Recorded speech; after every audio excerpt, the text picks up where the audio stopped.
Today on the Philly Talk podcast, we are once again talking PJ Tucker, but this is the final video until Thursday, 6 p.m., when I think we might get it done. This is Philly Talk with Philly Mike. Talking Sixers in the Bird Gang, that's I like. Competition, we ain't scared, yeah, that's what we like. Win or lose, you know we showing up and we gon' fight. You see we strive for the sky every day that go by. And every single week we screaming fly, Eagles fly. This is Philly Talk with Philly Mike, yeah. This is Philly Talk with Philly Mike, yeah.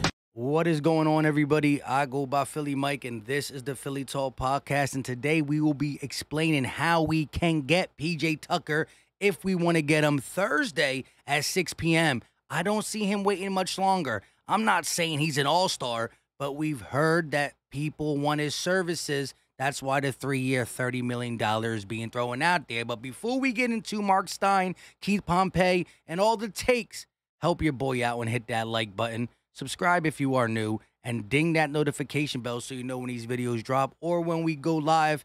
This is Mark Stein and Keith Smith setting the NBA table for next week, talking live on Spotify. The last time he was live, he's been doubling down on the PJ Tucker to Philly. Listen what he said lastly.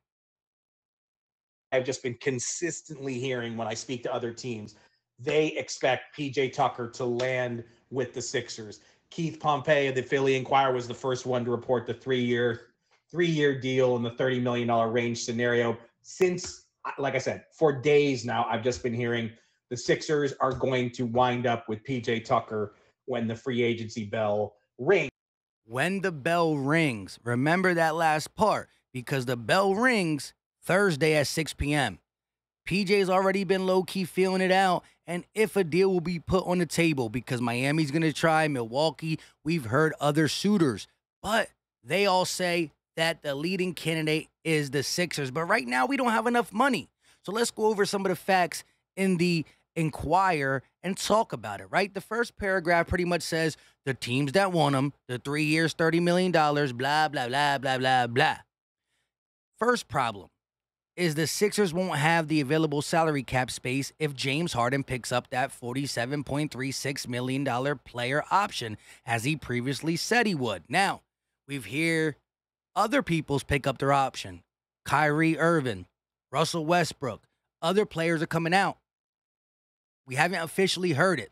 If Daryl Morey can finagle a different deal with James Harden, that is your first and easiest way to get PJ Tucker on this team and then still build your team, figuring out what you're going to do with Matisse, figuring out what you're going to do with Tobias, and you already figured out what you're going to do with Harden. Got to be the right decision, but that's number one.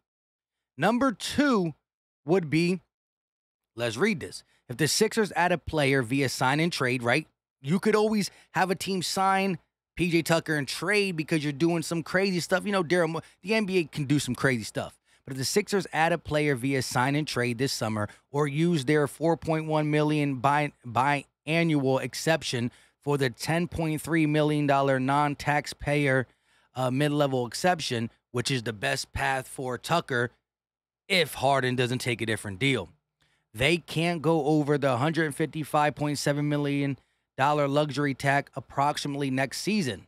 So the team would have to shed about $8.2 million to use the non-taxpayer mid-level exception and have enough room under the luxury tax approximately to afford a veteran minimum contract, $1.8 million, for their fifth spot on their team.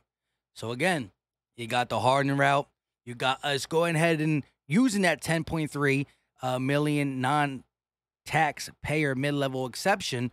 But then next year, you got to figure out how you're going to shed $8 million, and you could put yourself in a bad situation. But again, we are trying to play for the here and now with Joel Embiid as the anchor of this team, and Daryl Morey knows it. Maxey getting better. You see him in the gym every single day. Let's hear some more. Right now, all the Sixers have to offer are minimum contracts and a MLE around $6.4 million after acquiring DeAnthony Melton and his $8.25 million salary in a draft night trade with the Memphis Grizzlies. The Sixers could send Melton to a team that would take on his salary without sending a player back to create space needed to acquire Tucker. They just wouldn't be able to aggregate his salary along with another to take his salary along with another player to make the deal work. However, it wouldn't make sense to get rid of a 3-and-D player who provides what we all need, and we gave up the 23 overall pick for that. So could that be something? I doubt it.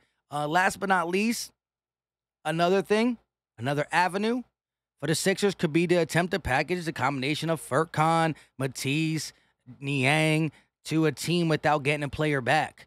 So you would pretty much say, hey, you guys signed PJ Tucker, and then we'll trade you these guys. So it's pretty much we're giving up these 3 players for PJ Tucker. An outside option could be trying to do a sign and trade with the Heat for Tucker. So we'd be giving them 3 up. We'd be getting Tucker. It almost like a trade for them 3. I think you can get more from Matisse Thybulle, not money-wise, but just overall what he can do for a team on the defensive side. So there are the options that we have. He explains one more, but even it gets confusing.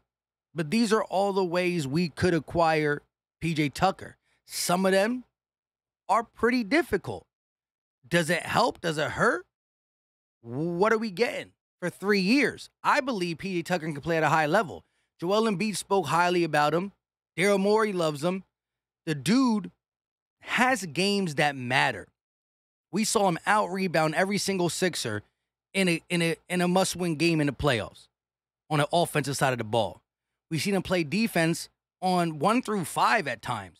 And last but not least, he just has this winning aura. He wins a championship with the Bucks. He's always in Western Conference Finals with the Houston Rockets, Eastern Conference Finals with the Miami Heat, and last but not least, just in this Eastern Conference Finals against the Celtics, he finds a way to have games that matter. Remember that he took the Celtics to 7, and there were 1 or 2 games where PJ Tucker had double-digit points, double-digit important stats, steals, blocks, hustle, rebounds. One of his best games, he had 17 points, 3 threes, 3 for 3 from the three-point line, 17 points, just doing the things that matter. He's a leader. He's a bunch of things the Sixers could use to win now. Just, we have to figure out a way to do it that don't put us in a problem situation in the future, in a horrible situation in the future. Again, the NBA trading system with the MLE and the luxury tax and going over this and putting not dummy years, but, having the last year not guaranteed like Danny Green, right? Oh, no, Danny Green got hurt. We owe him $10 million. We're going to give a guy $10 million for nothing. No. Daryl Morey had that option in the contract and used it wisely. That's why Danny Green wouldn't have got paid his $10 million, and then we moved him, and luckily the Memphis Grizzlies are giving it to them for some strange reasons. Again, the NBA has a lot of different weird trade packages, but if there's a guy that really wants his team, Daryl Morey's a guy that if he thinks his team can compete next year and if he thinks it's the best situation to still win now, it could be done. That's why sources, beat writers, and other organizations are looking at, like, right now, Thursday at 6 o'clock, get ready to listen to a video that says PJ Tucker is now a member of the Philadelphia 76ers. I believe that video is going to come out. Once that comes out, Daryl Morey is going to be saying, it's now or never.